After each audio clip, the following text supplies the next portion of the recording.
Citisson.info, l'audioguide des œuvres d'art publiques. J'ai vu des gens qui travaillaient là avec les caméras, les trucs et tout ça, mais ce sont des artistes, des peintres. Ils ont resté presque des jours avec les trucs et tout ça. Je trouve que ça c'est joli, ça embellit. Hein. Interview de Monsieur Mehdi Benchek, directeur et fondateur de la galerie Itinérance dans Paris 13e. Depuis combien de temps connaissez-vous Jana Ndiaye? 4 ans, 4-5 ans, j'avais vu leurs travaux déjà dans la rue. Après, j'ai fouiné, j'ai su que c'était eux, j'ai réussi à avoir leur contact et à travers quelques collectionneurs et voilà. Donc, ils sont passés aussi à la galerie. Puis voilà, après je suis parti voir une de leurs expos qui était au Trocadéro et à partir de là on a travaillé ensemble. Et là c'était leur deuxième expo personnelle à la galerie. Paris 13e est le théâtre d'un projet dont vous êtes le concepteur.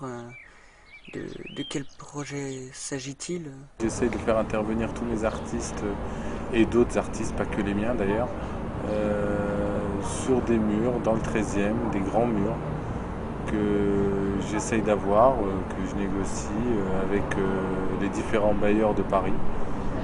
Donc que ce soit la Sablière, Paris Habitat, RIVP, SGIM, enfin bref, plusieurs bailleurs.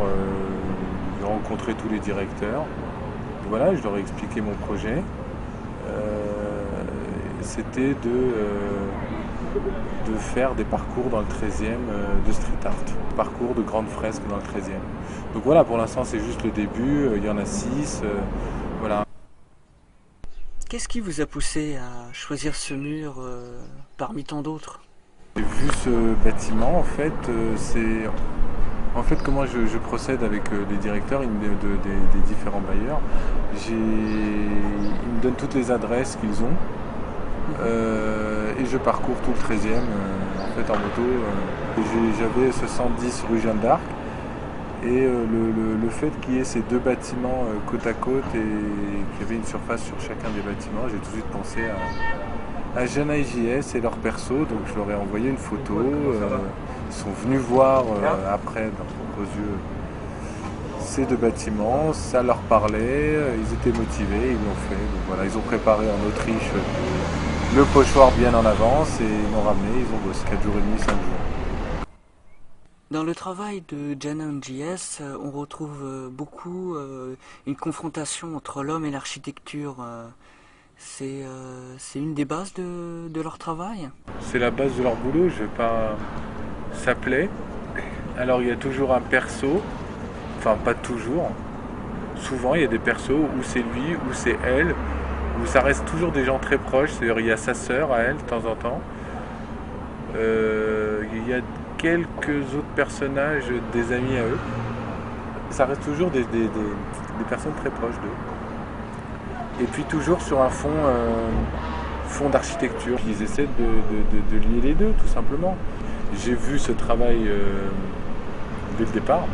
Et voilà, il évolue. Maintenant ils font de l'architecture en 3D. Ils essayent de faire des personnages en 3D aussi. C'est pas mal, c'est très bien. Ils se remettent en question et leur pratique évolue, donc c'est le principal. Existe-t-il une collaboration profonde entre ces deux artistes où chacun a sa place, chacun sa pratique? C'est que JS est passionné d'architecture, donc ils le font tous les deux. Mais voilà. C'est pas l'un les persos, l'autre l'architecture, non, vraiment je les ai vus travailler. Vraiment, il n'y en a pas un qui fait plus que l'autre, il n'y en a pas un qui fait une tâche et l'autre qui fait une autre tâche, pas du tout. Et durant la performance, quelle était l'atmosphère principale que vous viviez au quotidien avec votre public? Des habitants ramenaient des galettes, comme ça a duré 5 jours. Ils déboulaient tous les matins avec le petit café, le thé, les gaufres. Enfin, c'était hallucinant. Et puis les suivaient toute la journée, quoi. Ils étaient là. Il y a même eu des moments où ça devenait carrément gênant pour eux parce qu'ils n'arrivaient plus à avancer et travailler. Ils étaient toujours là en train de discuter avec les habitants, donner des explications. Enfin, voilà. On retrouve beaucoup l'utilisation de la photo dans leur travail, hein. C'est si important pour eux? C'est leur pratique, hein. C'est deux bâtiments séparés, lui qui la prend en photo, elle qui le prend en photo. Donc il y a une interaction entre les deux immeubles. Enfin, je trouvais que le concept était pas mal. J'imagine que Jan et Jess n'ont pas été les premiers à commencer cette aventure, ce parcours. Alors justement, quels ont été les premiers à débuter le parcours? Le premier, ça a été M-City, au 122 boulevard d'Hôpital. Le deuxième, ça a été Ethos. Ethos qui m'a fait un mur sur l'enceinte du stade Carpentier. Après, il y a eu C215 qui m'a fait sur l'école dorée, sur le boulevard Vincent Auriol. Jeanne JS, au 110 rue Jeanne d'Arc.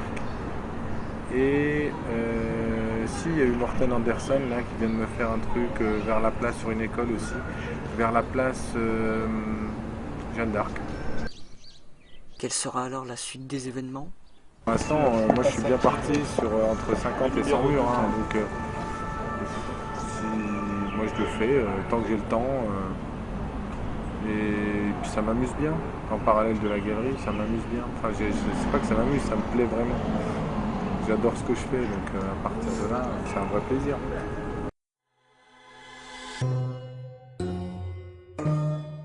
Citisson.info, l'audioguide des œuvres d'art publiques.